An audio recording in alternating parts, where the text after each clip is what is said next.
មកបន្តជម្រាបជូនព័ត៌មាននៅក្នុងវគ្គទី3ដែលផ្ដើមដំបូងនៅក្នុងវគ្គទី3នេះគឺនៅឯខាងខេត្តកំពង់ឆ្នាំងភ្លៀងលាយឡំនឹងខ្យល់កន្ត្រាក់បណ្ដាលឲ្យរលំផ្ទះរបស់ប្រជាពលរដ្ឋជាច្រើនខ្នងនៅក្នុងស្រុកកំពង់ត្រឡាចឧបទ្ទវហេតុគ្រោះធម្មជាតិបានមានភ្លៀងធ្លាក់លាយឡំនឹងខ្យល់កន្ត្រាក់ធ្វើឲ្យផ្ទះប្រជាពលរដ្ឋជាច្រើនខ្នងត្រូវបានរលំជាបន្តបន្ទាប់ហើយហេតុការណ៍នេះដែរបានកើតមានឡើងនៅវេលាម៉ោង 17:30 នាទីល្ងាចថ្ងៃទី15 ខែមិថុនាដែលស្ថិតនៅក្នុងភូមិដើមប៉ពិលឃុំថ្មឥដ្ឋស្រុកកំពង់ត្រឡាចខេត្តកំពង់ឆ្នាំងសមត្ថកិច្ចបានឲ្យដឹងថាករណីគ្រោះធម្មជាតិដែលបណ្ដាលឲ្យប៉ះពាល់នឹងខូចខាតផ្ទះប្រជាពលរដ្ឋចំនួន2ឃុំនៅក្នុងឃុំថ្មឥដ្ឋមាន5គ្រួសារនិងឃុំអូរិស័យចំនួន1កន្លែងនៅក្នុងឃុំថ្មឥដ្ឋនេះមាន5គ្រួសារស្ថិតនៅក្នុងស្រុកកំពង់ត្រឡាចដែលមានប្រភេទផ្ទះរបស់ប្រជាពលរដ្ឋរលំហ្នឹងគឺជាប្រភេទផ្ទះដែលមានទំហំ5 x 6ធ្វើអំពីឈើប្រក់ស័ង្កសី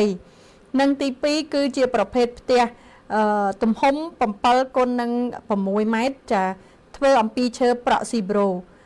និងគ្រួសារទី3គឺរលំផ្ទះដែលមានផ្ទះបាយទំហំ4 x 6ដែលធ្វើអំពីដែកដំបូលស័ង្កសីនិងជញ្ជាំងស័ង្កសីហើយផ្ទះរបស់គ្រួសារទី4នោះគឺជាប្រភេទផ្ទះដែលធ្វើអំពីឈើដំបូលស័ង្កសីជញ្ជាំងស័ង្កសីនិងផ្ទះទី5គឺជាផ្ទះដែលរងផលប៉ះពាល់ដោយសារតែខ្យល់កន្ត្រាក់បណ្ដាលឲ្យរបើក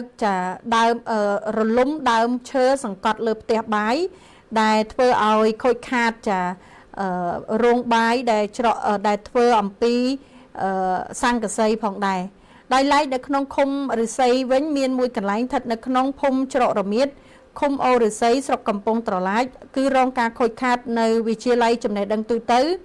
និងបច្ចេកទេសព្រះបាទសម្ដេចព្រះបរមនាថនរោត្តមសីហមុនី